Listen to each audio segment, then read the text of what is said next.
করি আবার আপনাদের সামনে দাঁড়াতে পেরেছি। আমি বলেছিলাম দুর্নীতিমুক্ত বাংলাদেশ ইনশাআল্লাহ সবাইকে নিয়ে আমরা গড়ব। আমরা কথা দিচ্ছি বাংলাদেশ জামাত ইসলামী যদি আল্লাহ তাআলার মেহেরবানি এবং সরকার জনগণের ভালোবাসা নিয়ে সরকার গঠন করে, তাহলে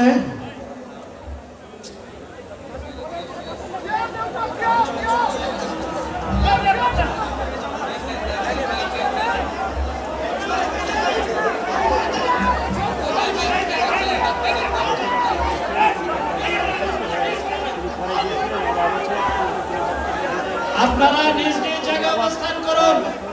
আমাদের স্বেচ্ছাসেবকগণ আছে, সংশ্লিষ্ট বিভাগের দায়িত্বশীলরা আছে।